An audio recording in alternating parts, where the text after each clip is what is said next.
Have you ever felt like you went too far? Like you made decisions you now wish you could undo with just a snap of your fingers? Like you wasted precious time, golden opportunities, or even entire chapters of your life? Maybe you've carried the heavy weight of regret, that ache in your chest that keeps you awake at night. Maybe you've felt deep shame, that inner voice whispering that you're no longer worthy, that your mistakes are unforgivable. Or maybe you've simply felt lost, like you no longer belong where you are, but you're also not sure you can ever go back to where you once were. It feels like standing in the middle of a thick, dark forest. You know you wandered off the path, but the trees are so tall you can't see the sun anymore, and fear tells you that you might never find your way out. My friend, if you're feeling any of that today, you are not alone. Millions of people throughout history have walked through that same emptiness. And that is exactly why there is a story more than 2,000 years old that speaks directly to your heart right now. Today, we are diving deep into one of the most powerful, moving, and transformative stories Jesus ever told, the parable of the Prodigal Son. But listen carefully. This is not just an old Sunday school story. This is a mirror. Somewhere in this story, you are very likely to see yourself reflected. Maybe as the son who ran away, maybe as the son who stayed, or maybe even as the father who waits with open arms. Get ready, because this story has the power to heal deep wounds, break chains of guilt, and remind you that no matter how far you've gone, there is always a way back home. Part 1. Why Jesus told this story.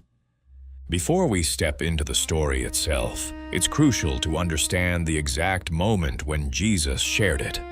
This parable wasn't told randomly on a sunny afternoon. It was a direct response to criticism, and judgment from the religious people of his time. Picture the scene in Luke chapter 15, verses 1 and 2.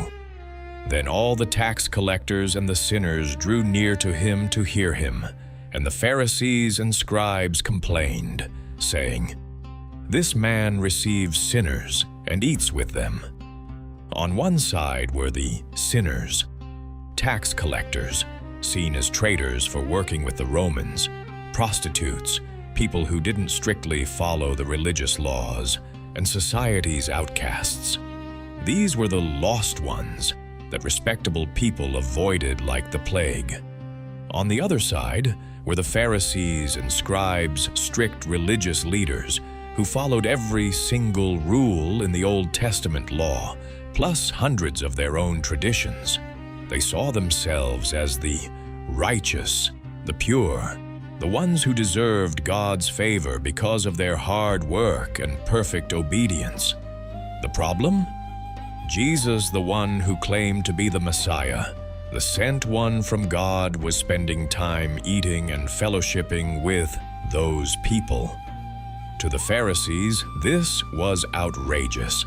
How could someone who claimed to represent God contaminate himself by associating with the unclean? Instead of defending himself with complicated theological arguments, Jesus did something brilliant. He told 3 stories in a row, all about something lost that gets found and causes great joy in heaven. The first is about a lost sheep, 1 out of 100. The second about a lost coin, 1 out of 10. And the third. This incredibly powerful story of a father and his 2 sons. These parables weren't just an answer to the criticism. They revealed the very heart of God. They showed that all of heaven rejoices when someone who was lost is found.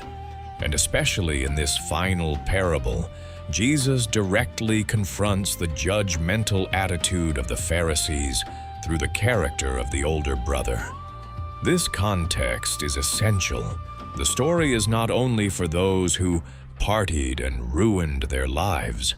It is also a strong challenge to those who think they are good and look down on everyone else.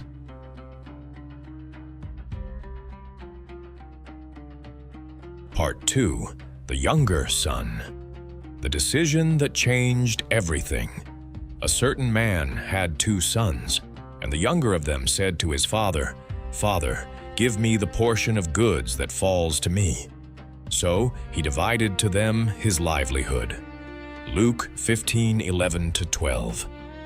Let's pause right here, because in first-century Jewish culture, this request was far more than just asking for money.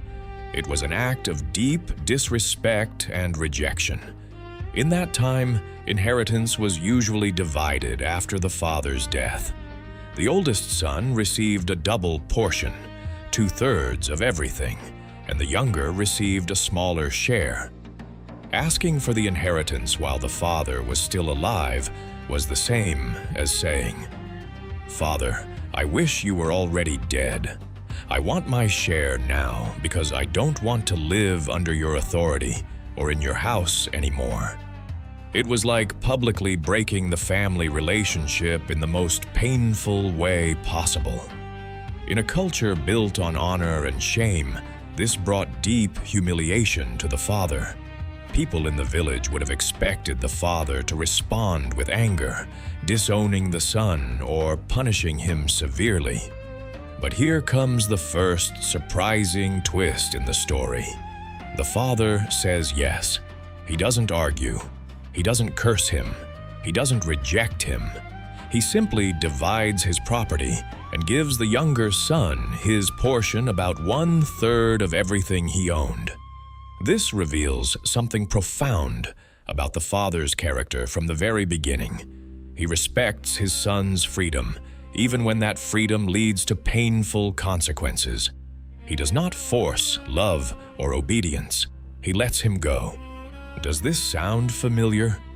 Many times in life, God also allows us to make wrong choices because true love does not manipulate or control.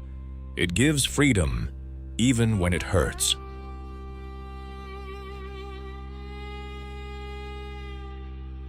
Part 3. A life of freedom that turns out to be an illusion. The younger son didn't waste any time.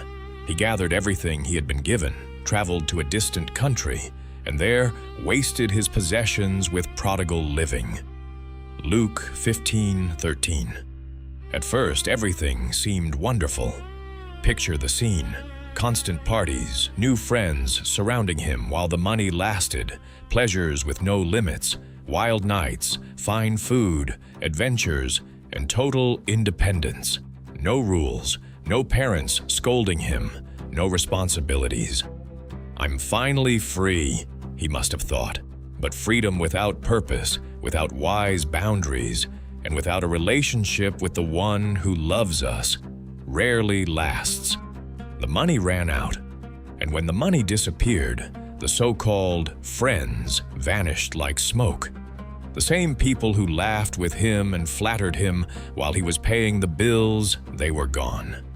This is a universal truth we still see today. In social media, in nightlife scenes, in shallow relationships built only on what you can offer. When you stop being useful or entertaining, people disappear. The son was left completely alone, far from home, far from family protection, far from everything that once gave him identity. Part 4. Rock bottom. Total humiliation. Then the crisis hit. And when he had spent all, there arose a severe famine in that land, and he began to be in want. Luke 15:14. He wasn't just broke, he was starving. Desperate, he joined himself to a citizen of that country who sent him into his fields to feed pigs. Here we must understand the cultural impact. For a Jewish young man, pigs were unclean animals. Leviticus 11. Working with pigs was the ultimate degradation. It wasn't just a low job, it was morally and socially humiliating. He had sunk as low as possible. And then comes the most heartbreaking moment. And he would gladly have filled his stomach with the pods that the swine ate, and no one gave him anything. Luke 15:16. Imagine it. A young man who once ate the best food, now longing for the pig's food, and no one even gave him that. He was utterly alone, humiliated, without dignity, without hope. This is the rock bottom. Many of us know the moment when you can no longer pretend everything is okay, when the consequences of your choices hit you with full force. Part 5. The turning point. He came to his senses, and then a miracle happens inside him. But when he came to himself, he said, Luke 15:17. Came to himself is a powerful expression. It means he woke up from his madness. He regained his sanity. The change didn't start externally. It started in his mind and heart. He remembered home. How many of my father's hired servants have bread enough and to spare, and I perish with hunger? Verse 17. He didn't just remember the facts, he remembered the goodness of his father, and he made the bravest decision. I will arise and go to my father, and will say to him, Father, I have sinned against heaven and before you, and I am no longer worthy to be called your son. Make me like one of your hired servants. Verse 18-19. Notice something important. He wasn't expecting to be received back as a son. He only hoped to be treated as a servant. His repentance was humble and genuine. He acknowledged his sin against God, against heaven, and against his Father. This is key in any restoration process. Genuine humility. No excuses, no justifications. Part 6. The journey back between fear and hope. So the son got up and began the long journey home. We don't know how many days he walked, how many times he almost turned back, or how many tears he cried while remembering his failures. He probably kept repeating in his mind, what if he rejects me? What if there's no place for me anymore? What if I've gone too far and the damage is irreversible? Coming back is never easy. It requires facing consequences, facing the looks of others, and facing your own shame. But he kept walking because the alternative, staying in the mud with the pigs, was worse. This part of the journey represents so many moments in our lives when we decide to leave an addiction, walk away from a toxic relationship, ask for forgiveness, or change our spiritual or professional direction. The fear is real, but the hope of something better pushes us forward. Part 7. The Father, the love that runs. But when he was still a long way off, his father saw him and had compassion, and ran and fell on his neck and kissed him. Luke 15:20. What a beautiful and revolutionary image. The father wasn't sitting in the house waiting with folded arms. He was watching the road every single day, month after month, waiting, praying, longing for his son's return. And the moment he saw him still far away, dirty, ragged, smelling like pigs, the father didn't wait. He ran. In first-century culture, a grown man, a respected head of the family with property, did not run. Running was undignified. It meant lifting up his robe and exposing himself. It was shameful for a man of his status. But the father's love didn't care about social dignity. Love runs. Love humbles itself. Love takes the initiative. Before the son could even finish his prepared speech, the father embraced him and kissed him. That kiss was a gesture of total acceptance and immediate forgiveness. This shows us the heart of God. He is not a distant, angry God waiting for us to crawl and beg. He is a Father who runs toward us the moment we take the first step back. Part 8. Full restoration, not just forgiveness, but honor. The son began, "Father, I have sinned against heaven and in your sight, and am no longer worthy to be called your son." But the father interrupted him and gave orders to his servants, "Bring out the best robe and put it on him, and put a ring on his hand and sandals on his feet. And bring the fatted calf here and kill it, and let us eat and be merry." Verse 22 to 23. Every detail is meaningful. The best robe, it represented honor and restored dignity. It covered his shame. The ring, a symbol of authority and family belonging, like giving him back the family seal. Sandals on his feet. Servants walked barefoot. Sons wore shoes.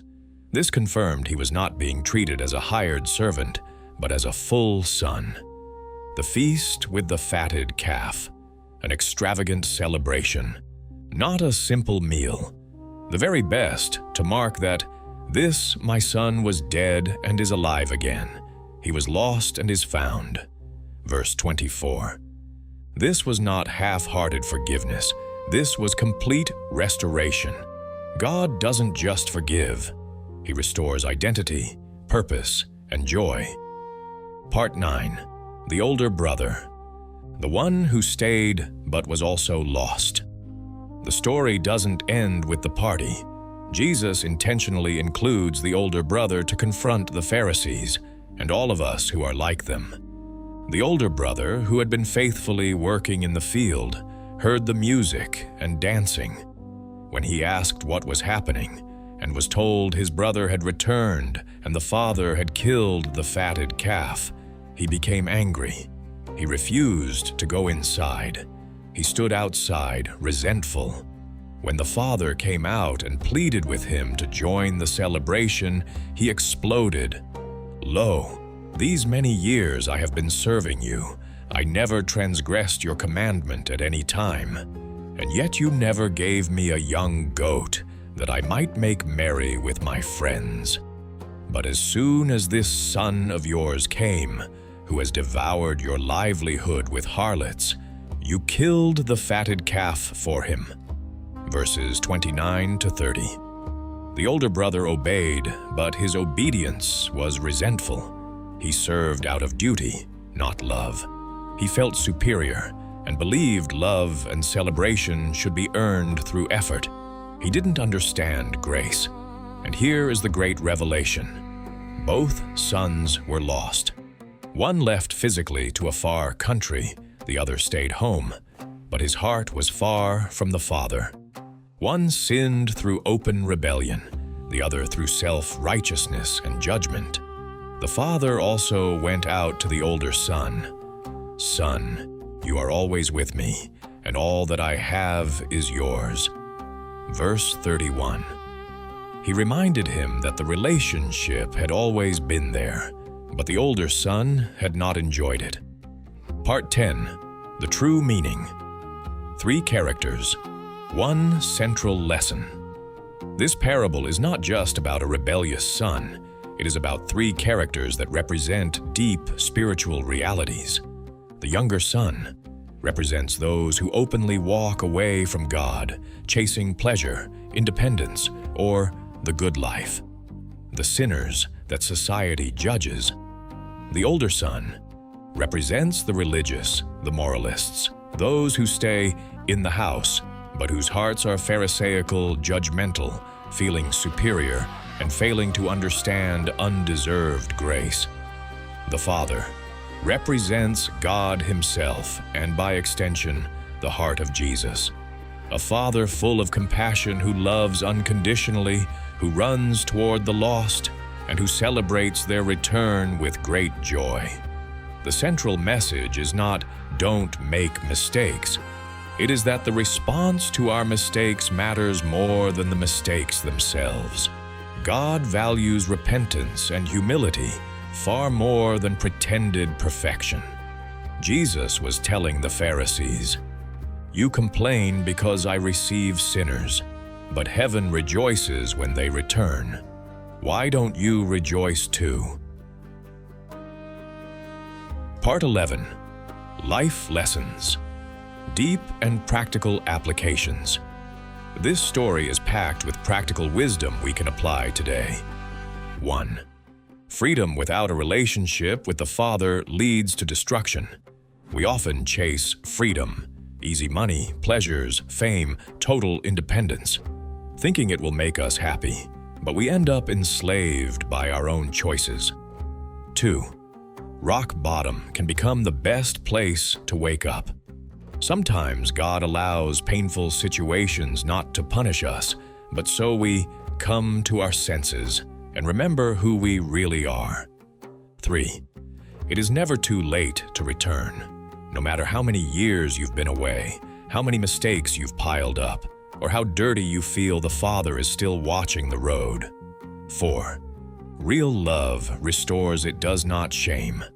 The Father didn't lecture or humiliate his Son publicly. He lifted him up, honored him, and celebrated. That is how God's forgiveness works. 5. You can be physically close and still be far away in your heart. The older brother was on the property, but his resentment kept him outside the party. Ask yourself, am I serving God out of love or out of obligation? 6. Grace offends those who think they deserve more. Grace is unfair in the best way. It cannot be earned. It can only be received. That bothers the self-righteous heart, but it frees the humble one. 7. The celebration in heaven is real. Every time someone returns, there is a party in God's presence. 8. We have all been prodigal in some way. Whether through rebellion or self-righteousness, we have all been lost. We all need the Father's grace. Part 12. Personal reflection. Where are you in this story? Now I want to ask you an honest and deep question. Which character do you see yourself in today? Are you like the younger son? Did you run away seeking freedom, tasted the world, and now feel the emptiness?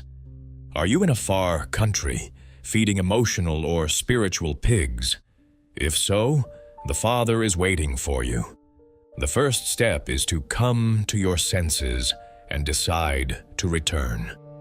Are you like the older brother? Have you been in the house all your life, going to church, following rules, doing the right things? But deep down you feel resentment toward those who return and receive grace? Do you struggle to celebrate when others are forgiven? Maybe you need to ask the Father to soften your heart and remind you that everything He has is already yours by grace. Or maybe you're somewhere in between, or you even identify with the Father, someone who has had to forgive and run toward others despite the pain. Whatever your position, the good news is the same. There is a Father who loves you unconditionally, not because of what you have done or failed to do, but because you are His son or daughter. Listen to this with all your heart. It doesn't matter what you've done. It doesn't matter how long you've been away. It doesn't matter how far you think you've gone or how unworthy you feel. The way back still exists. The Father is still watching the horizon. He is still waiting. And the moment you take even one step toward Him, even if it's shaky, full of fear, and with the speech, "I am not worthy," He will run toward you, embrace you, kiss you, and restore you completely. This is not just an ancient story. This is a personal invitation from God to your life today. If this message has touched something deep inside you, if you feel that gentle call in your heart to come to your senses and return to the Father, don't ignore it. Today can be the day you stop running and start walking back home. The day shame is replaced by embrace. The day what was dead in you comes back to life. If you feel ready to take that step, wherever you are, say in your heart or out loud, "Father, I have sinned. I am no longer worthy. But I come to you just as I am. receive me. He is already running. If this message spoke to you, share this video or this message with someone who needs to hear it. Maybe that person is in their own far country or feeling like the resentful older brother. Thank you for joining me in this reflection. May the grace of the Father find you right where you are. See you in the next one. God bless you abundantly.